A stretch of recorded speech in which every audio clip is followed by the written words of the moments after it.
Hello बच्चों, आज हम आपके सामने जो टॉपिक लेके आए हैं वो है अभिप्रेरकों के प्रकार। यानी कि कुछ प्रेरणाएं होती है जो जन्मजात होती है और कुछ होती है अर्जित होती है ना। तो अभिप्रेरक कितने प्रकार के होते हैं ये इसमें हम देखेंगे। अभिप्रेरक होते हैं दो प्रकार के, जो जन्मजात यानी कि आंतरिक अभिप्रेरक, यानी कि अंतर से शरीर के द्वारा जो क्रियाएं होती है जन्मजात होती है। जैसे जन्म से बच्चे को भूख भी लगती है, प्यास भी लगती है, काम इच्छा भी होती है बच्चे के अंदर, नींद भी होती है और मलमूत्र त्याग भी होता है। आप सब परिचित हैं इससे कि एक छोटा बच्चा जैसे जन्म लेता है उसकी भूख प्यास, काम इच्छा, नींद और मलमूत्र त्याग की क्रियाएं शुरू हो जाती है। ठीक है, तो ये क्या है? ये तो आंतरिक अभिप्रेरक है।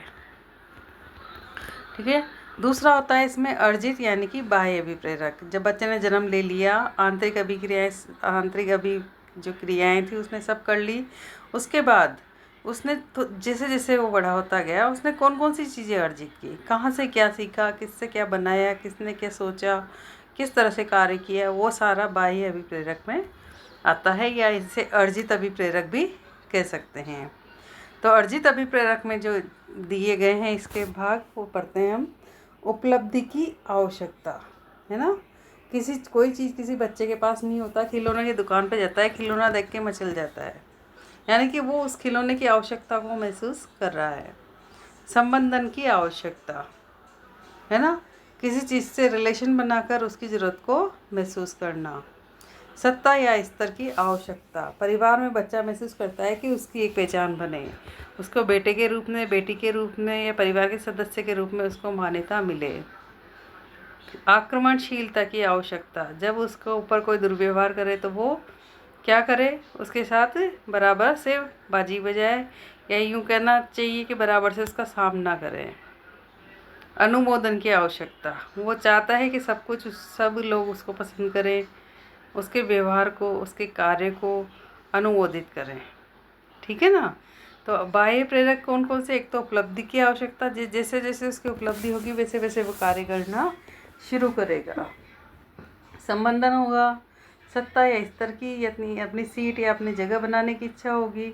आक्रमणशीलता, जहाँ उसे गलत लगता है कुछ व्यवहार तो अपना आक्रामक रूप भी वहाँ पे दिखाएगा, और अनुमोदन भी प्राप्त करने का प्रयास करेंगे कि सब उसका समर्थन करें।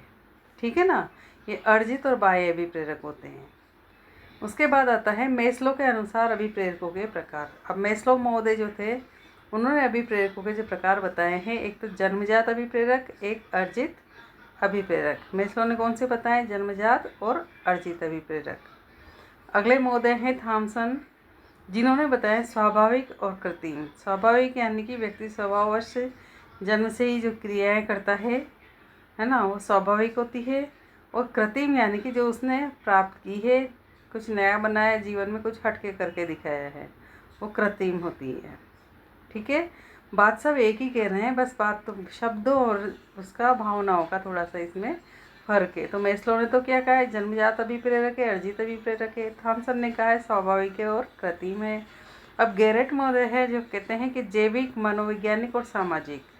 जैविक यानी कि उसकी संरचना संबंधी, जीव की लिंग में स्त्रीलिंग है, पुल्लिंग है, क्या है, उसके मनोवैज्ञानिक दशा कौन सी है, किस तरह से सोचता, विचारता, कार्य करता है, समाज में कैसे उठना बैठना है, ये सब मनोवैज्ञानिक और अर्जित होती है। यानी कि उसका मनोविज्ञान क्या कहता है?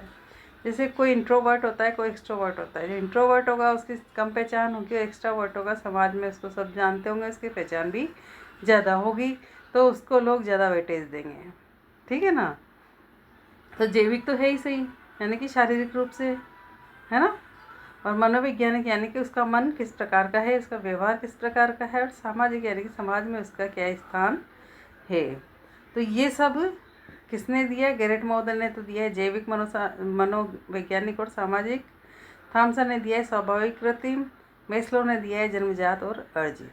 ठीक है। और हमने पढ़ा था कि ये दो प्रकार की होती है। अभिप्रेरकों के जो मेन प्रकार माने गए हैं वो दो प्रकार माने गए हैं, जन्मजात और अर्जित। जन्मजात को आंतरिक अभिप्रेरक भी बोलते हैं और अर्जित को बाह्य अभिप्रेरक भी बोलते हैं। ठीक है। मुझे उम्मीद है आपको समझ में आ गया हो। अभी प्रेरणा का और टॉपिक लेके आपके सामने आएंगे। तब तक के लिए हमारे चैनल को लाइक शेयर सब्सक्राइब करें। धन्यवाद। कमेंट करें। जय हिंद, जय भारत।